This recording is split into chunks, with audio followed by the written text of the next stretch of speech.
My greetings to everyone. Today we have come across a very interesting chapter from the book Beehive of Class 9, and the chapter's name is The Snake and the Mirror. This chapter is written by Muhammad Basir, a very famous Malayalam poet. Muhammad Basir was not only an author, but he was also a freedom fighter, an activist, a humanist, and a great story writer. In all his compositions, he has highlighted the life of a common man. He has worked and he has expressed about the life history and the behavior of a common man, a middle class common man. Now, if we talk about this chapter, The Snake and the Mirror, this chapter revolves around a possessive behavior towards your physical appearance. In today's time, we all pay attention on our physical appearance, the way we present ourselves, the clothing, the way of speaking. That is what is matter in today's time. But forget, we somehow forget that paying attention towards or being, possessive about your looks may distract you from the real aim. And this is what has happened here in the chapter. Now, the story revolves around one main character who is a homeopath. This doctor was an eligible bachelor who was physically presentable, good in his looks, and was a doctor. So he was very proud of his appearance, his eligibility, and his profession. He wanted everyone to be attracted towards him. So the chapter starts with the narration of a story that the doctor is telling few of the listeners about how he encountered a blooded cobra and how he rescued, like what made him save his life. This is how the story starts. He starts his story with, "It was a hot summer night, about 10 o'clock. I had my meal at the restaurant and distributed and returned to my room. I heard a noise from above as I opened the door. The sound was a familiar one. One could say that the rats and the shared the rooms. I took out my box of matches and lighted the kerosene lamp on the table." So, with the description in this paragraph, we get to know that the doctor was not economically strong. He was living in a small rented house, and that too, the house was shared by rats. There was a big crowd of rats in the room, and the doctor was comfortable with it. When he entered the room, he heard some noise, but he was okay because it was a familiar noise. Yes, the noise of the rats. He lit the lights, and it was okay. The house was not electrified. It was a small rented room. I had just set up medical practice, and my earnings were much. I had about 60 rupees in my suitcase, along with some shirts, dhotis. I also possessed one solitary black coat, which I was then wearing. Now he's talking about his house, which was not electrified. There was no electricity. And he has just started his medical practice, so he was not financially strong. He was only having 60 rupees along with some shirts, dhotis, and one single black coat. And that coat was being worn by him. He was wearing it at the moment. I took off my black coat, white shirt, and not so white vest, and hung them up. I opened the two windows in the room. It was an outer room with one wall facing the open yard. It had a tiled roof with long supporting gables that rested on the beam over the wall. There was no ceiling. There was a regular traffic of rats to and from the beam. Now, here the author is talking about that he undressed himself and he hung his clothes on the wall. He opened the window, which opened to an open vault. There was a yard, an open area out of the house. The house was not having a ceiling. It was a tiled house with a beam over it to support the ceiling. He is expressing here that there was a regular traffic of rats. So lot many rats were there in the house and he was comfortable with it. I made my bed and pulled it close to the wall. I lay down, but I could not sleep. I got up and went out to the veranda for a little air.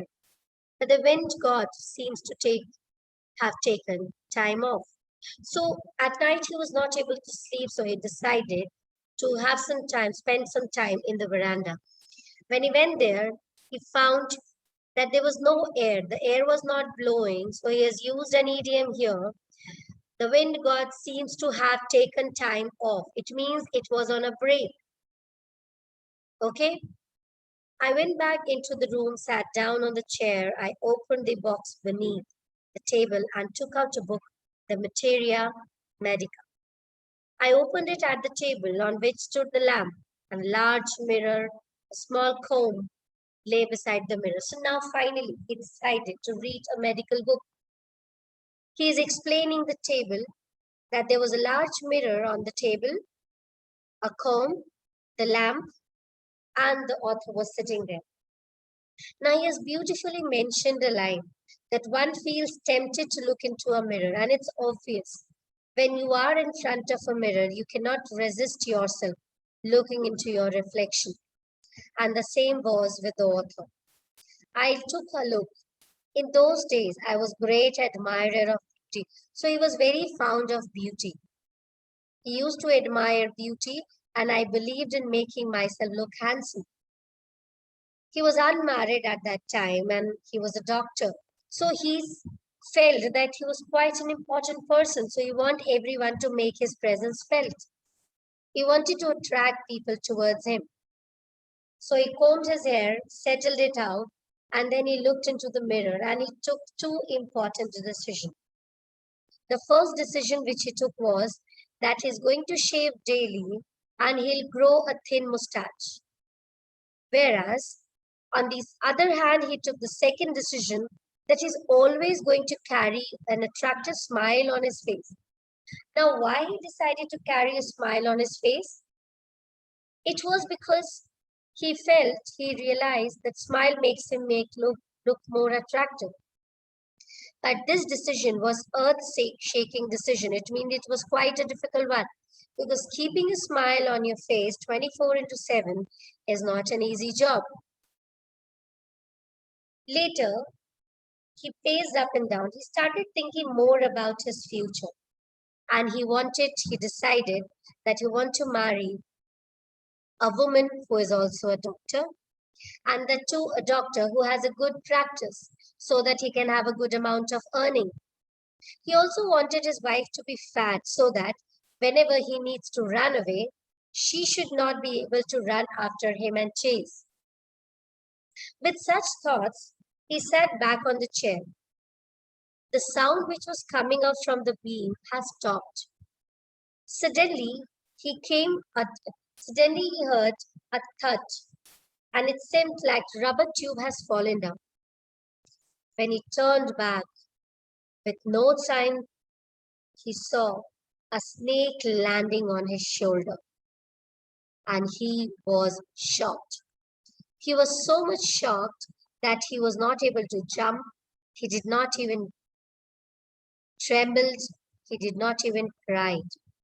He was sitting there still without any movement. So he's mentioning himself as I turned to stone because he was motionless as the snake was just 4 inches away from his body and he was just close to the death. After some time passed, as the snake was all around his arm started paining and he was feeling like the strength has been drained out.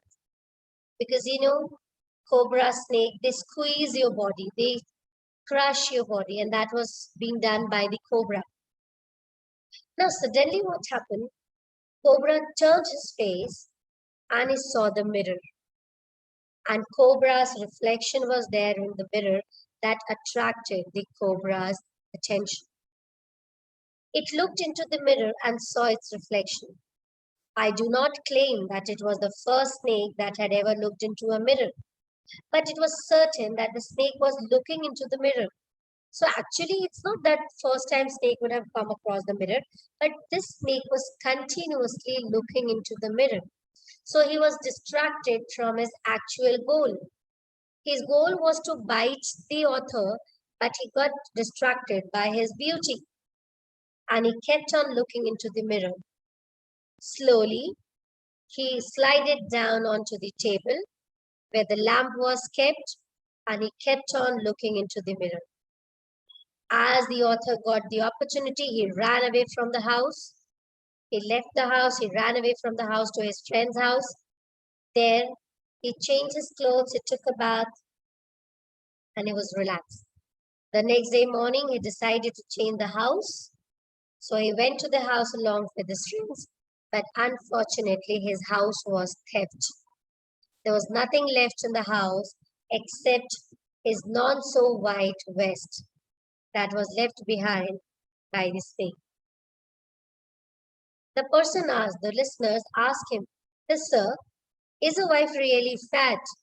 He gave a contrast statement. He said, No, my wife is not a fat person and she can run very fast. So, what I was expecting and what is the reality are almost two different things. Then the second question was asked by the listener that, did you ever see the snake again? He said, No, I have never seen it since. And he has given a very beautiful line that a snake which was taken with its own beauty. So snake got distracted. Snake forgot its aim and objective and he was attracted, he was bound by its own beautiful reflection in the mirror. If we talk about the moral of the chapter, we can say that our physical appearance is not very important. What is important is your character. So once you are distracted by your physical appearance, you may get dragged away from the real goal of your life. So this was the chapter all about. I hope it was clear to all of you. Have a nice day.